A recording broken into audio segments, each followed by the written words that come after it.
சும்மா சொல்லக்கூடாது. நான் ஆரம்பத்துல என்னவோன்னு தான் நினைச்சேன்.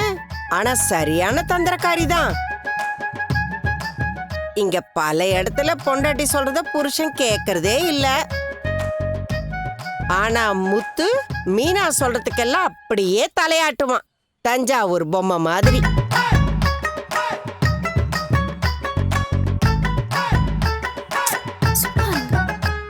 மீனா இங்க வந்ததுக்கு அப்புறம் தான் இந்த வீட்டை பத்தி இந்த ஏரியாவுக்கே தெரியும்.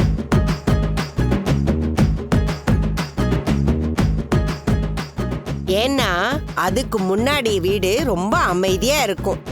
இந்த அம்மா வந்ததுக்கு அப்புறம் தான் மாசத்துக்கு ஒரு பிரச்சனை. இல்ல இல்ல இல்ல இல்ல வார பிரச்சனையா தான் இருக்கும். இந்த ஏரியாவுக்கும் அதுதானே பொழுதுபோக்கு. அது கூட பரவாயில்ல. ஆனா வீட்டுக்கு முன்னாடி பூக்கடைய வச்சுட்டு பக்கத்து ஏரியா வரைக்கும் ஃபேமஸ் ஆயிட்டா.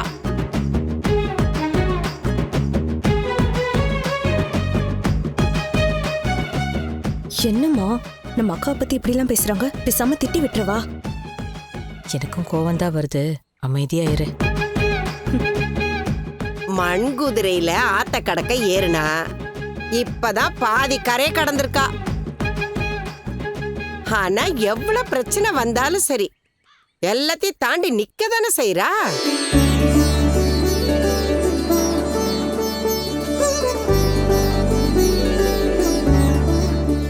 யாரு எவருன்னு பார்க்காம மிதிச்சு மேல ஏறி போயிட்டே இருப்பா. அப்படிப்பட்டவ. இவங்க 2 பேருக்கு இருக்கிற பொருத்தம் இருக்கே, அடடடடடா எங்கேயுமே அமையாது.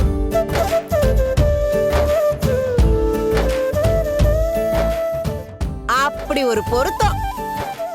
ஸ்கூல் பசங்க மாதிரி சண்டை போட்டுக்குவாங்க, அப்புறம் காந்த மாதிரி ஒட்டிக்குவாங்க. பார்க்க தானே போறோம் எப்படி ஒன்னாவே வாழ போறாங்கன்னு.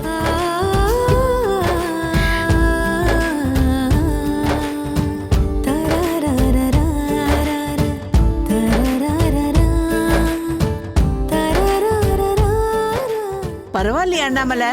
விஜயா 2 பேரையும் பாராட்டி தானே பேசியிருக்கா. கை கொடுங்கம்மா, சூப்பரா பேசுனீங்கம்மா.